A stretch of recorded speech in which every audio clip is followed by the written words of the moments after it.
Good day to you all, welcome back to the channel. Game number 7 on the countdown to the Spectrum is Football Manager 2, published by Addictive Games in 1988 for the price of £9.99 or £14.99 on disc. This got released on Amiga, Amstrad, Atari ST, Commodore 64 and of course ZX Spectrum. Created by the legend that is Kevin Toms, who obviously created the original Football Manager as well. He's gone on to sort of like bring that to mobile platforms and all sorts recently. It's been pretty cool to see. I was absolutely obsessed with the original Football Manager, and then when Football Manager 2 came out I played a lot of it too. It's another one of those games that not played on the Spectrum at all. I played it on the Commodore Amiga. I got the Football Manager 2 double pack with the expansion kit. If you're not familiar with what the expansion kit was, self-described on its advert: Football Manager 2 expansion kit, play the game but bend the rules. Now your favourite football management game is even more manageable. Football Manager 2 expansion kit allows you to change team names, player names, finances, points, starting divisions, strips, colour,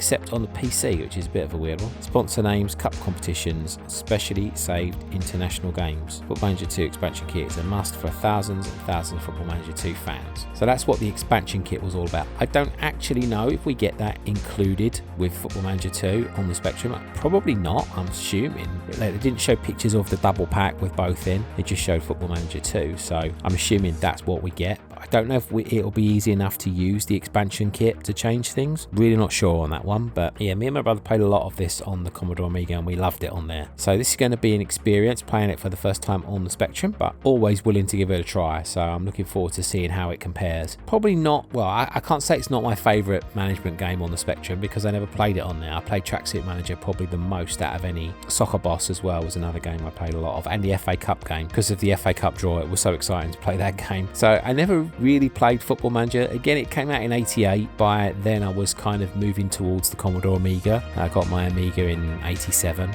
so that's the reason why I got it on the Amiga, because I kind of figured, well, it's going to be, you know, more powerful and everything else on there. So that would be the only reason why it's not been played for me on the Spectrum. You know, didn't win any awards. There's none listed on this page. I'm quite surprised about that. This is, I think, the lowest scoring game so far. So I always find when I do sports videos on my channel that they're not as popular as anything else, really, because not everybody likes sport. That's fair enough, you know. Anyway, we'll read the review from Crash. Ever fancied being a Terry Venables or a Brian Clough? Well, Football Manager 2 allows you to manage a football team of your own, buying and selling players, choosing tactics. The game's been written by Kevin Toms, the man who programmed the original some years ago. Player can choose to manage any league team, but no matter which, he must start in Division 4. That was a bit weird sometimes, picking like Manchester United or something, you had to start in the bottom division, but I think that was quite a thing for games in those days, that you would always start in a lower league, but they let you pick your favourite team, which was pretty cool. The team for the next match is selected by moving players out of the reserve pool into various positions on the field where the opponent's players are shown. There are 3 team selection screens, one each for defence, midfield and attack. The way players are positioned allows for various formations. I did quite like that, the way they did that on the screen with the way you picked your team. I thought that was pretty cool. Each individual player has a skill rating. The higher the skill, the better he can tackle and dribble. Each player also has a position in which he prefers to play. A player out of position has an arbitrary skill rating of 2, reducing his effectiveness. Each of the player's fitness levels also shown, and if it falls below 50%, he must be rested from match play to recover. As well as choosing the team, the manager must also choose 2 substitutes, which can be brought on at half-time if needed. The team formation can also be altered during half-time. When the team has been chosen, the match action is displayed over 3 sections of the pitch, shown individually depending on where the ball is. The players run around the pitch automatically, dribbling, tackling and shooting. If a goal is scored, the name of the scorer is given. After the match, the other results in the division are also shown, followed by a league table. Apart from playing league matches, the team can also take part in the FA and League Cups. Each week, some players come onto the transfer market and the manager can make a bid for any of them. Players can also be sold to raise cash and reduce the wage bill. The finance screen shows the profitability of the club, gate receipts, wages and overheads actually along with the weekly balance. That is the review minus the comments. So it says joysticks, Kempston and Sinclair. I'm surprised you could play with joystick actually. Well, actually I'm not surprised, to be honest. We didn't have a mouse back then, did we, for Spectrum? So I suppose the joystick was the closest thing. Graphics poor with colour clash, but purely functional. Sound, limited spot effects for acknowledgement only. Options 9 difficulty levels, choice of 92 teams. And general rating 1 for all fans of the very popular football genre, top of the league. 77% presentation, 40% graphics. Ouch, that's a bit harsh. 80% for playability, 79% addictive qualities, overall 79%. So we'll just read what the guys have to say about it. Start with the shorter ones. I'm not a great fan of football management games. There we go, that's what I said immediately. But I did quite enjoy playing this. It has more to offer in the way of graphics, is easier to use than most other football games and it's also well presented. Player selection is easy to use and not confusing at all, and with all the little pictures that are used in the game, you never get a boring screen just full of text. When the match is played, all players move around the screen, but there is a usual colour clash which is to be expected.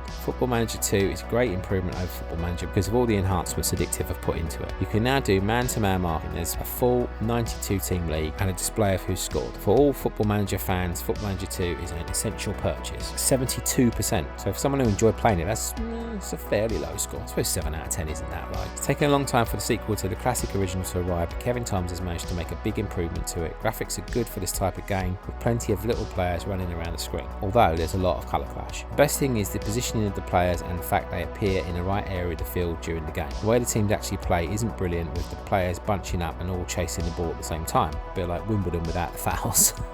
Good comparison. However, the standard of graphics isn't that important in this type of game. Transfer system works well, as do various tactical options such as extra training. Little of the play seems to be random, so strategy works well. The game really keeps your interest as you feel like you have some control over the way each team plays. The best game of this type yet, 80%. That's a good review. And the last one we have is from Paul. And as far as I was concerned, Football Manager was the best thing since Clive Sinclair, but now things have changed. There are games such as The Double and Football Director available through mail order, so Football Manager 2 is well overdue. The sequel isn't just Football Manager with a few extras, it's a complete revamp of the old game. Kevin Toms has obviously looked at all the football strategy games around and taken what few good points they have. Then he's looked at the whole concept of sports strategy games and added a new dimension to it, making it more appealing to a wider range of people. People criticise the graphics in Football Manager, so they've been improved, but games of this genre shouldn't be judged on their graphical appeal. Strategy games are all about planning, and that's where Football Manager 2 is so good. If you plan your tactics realistically, you'll get realistic results, along with a few random elements thrown in. Football's a funny old game. Real football fans everywhere will love it. It may not have mass appeal, but it's a leader in its field,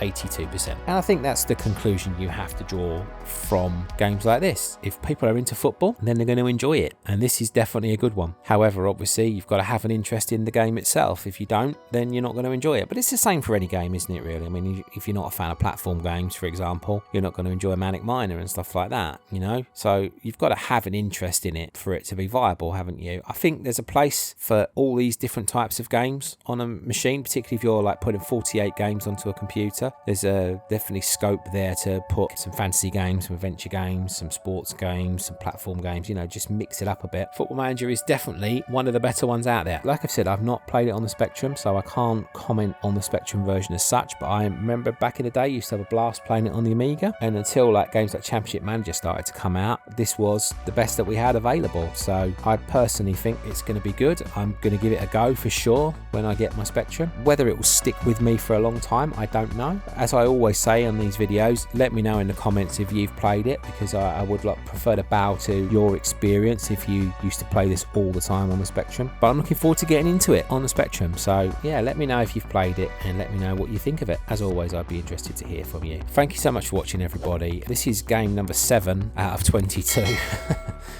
I'm getting there. I'm actually recording the audio for this on Halloween, so I'm trying to do some and get some in the bank. I had my COVID jab yesterday, and overnight it killed me, basically. Didn't get any sleep whatsoever. I've woken up today feeling sick and achy, and I've got a headache, so it's a miracle I'm doing anything today, to be honest with you. But I'm trying desperately to get a few in the bank so that I can keep up with the schedule on this. I made the commitment, so I want to try and do it as best I can. I didn't obviously remember that I had my COVID jab, and unfortunately that couldn't have come at a worse time, but I'm hoping the effects of that are only going to last a couple of days with a bit of luck, so we will see. But as I always say, this isn't your problem, it's mine, so I'll deal with it as best I can. Okay guys, thank you so much as ever for watching and for supporting the channel. I really do appreciate it. See you on the next video. Bye for now.